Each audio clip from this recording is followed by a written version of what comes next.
RCB fans అందరూ ఖచ్చితంగా ఈ వీడియోని లాస్ట్ వరకు చూడాలి, చూస్తారు కూడా. ఎందుకనంటే ఆర్సీబీని అమ్మేదామని డిసైడ్ అయిపోయారు భయ్య. ఎవరు డిసైడ్ అయిపోయారు? వాళ్ళ ఓనర్సే డిసైడ్ అయ్యారు. యునైటెడ్ స్పిరిట్స్ వాళ్ళైతే కన్ఫర్మ్ చేశారు. దీనిలో ఎలాంటి చేంజెస్ లేదు.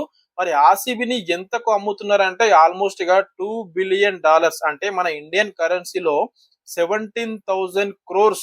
మరి ఆర్సీబీని కొనడానికి ఎవరు ఇంట్రెస్ట్ చూపిస్తున్నారు, ఒకసారి దాని గురించి కూడా మనం మాట్లాడదాం.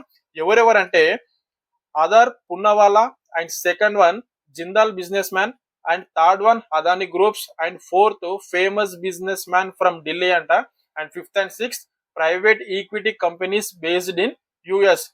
వీళ్ళైతే ఆర్సీబీ టీమ్ ని కొనడానికైతే చాలా ఇంట్రెస్ట్ చూపిస్తారంట. మరి వీళ్ళల్లో ఎవరు ఓనర్స్ అవుతారు? అండ్ 2026 లో ఖచ్చితంగా ఆర్సీబీ మెన్స్ అండ్ ఉమెన్స్ కి అయితే కొత్త ఓనర్స్ అయితే రాబోతున్నారు.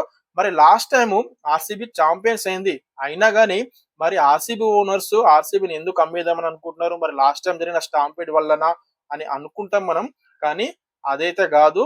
వాళ్ళైతే కన్ఫర్మ్ చేసిరు ఓనర్స్, యునైటెడ్ స్పిరిట్స్ వాళ్ళు, ఏదనంటే మా కోర్ బిజినెస్ అయితే ఇదైతే కాదు, ఐపీఎల్ అయితే కాదు, మాకు ఇంకా వేరే బివరేజెస్ ఉన్నాయి, అంటే వేరే బిజినెస్ ఉన్నాయి, కాబట్టి వాటిపైన కాన్సన్ట్రేషన్ చేయాలని చెప్పేసి వాళ్ళైతే కన్ఫర్మ్ చేశారు.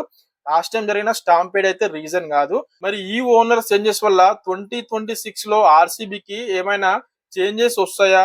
మరి ఆర్సీబీ 2026 లో మళ్ళీ ఛాంపియన్స్ అవుతారా అన్న డౌట్ అయితే చాలా మందికి ఉంది. మరి మీ డౌట్ ఏంది? కింద కామెంట్ అయితే చేయండి.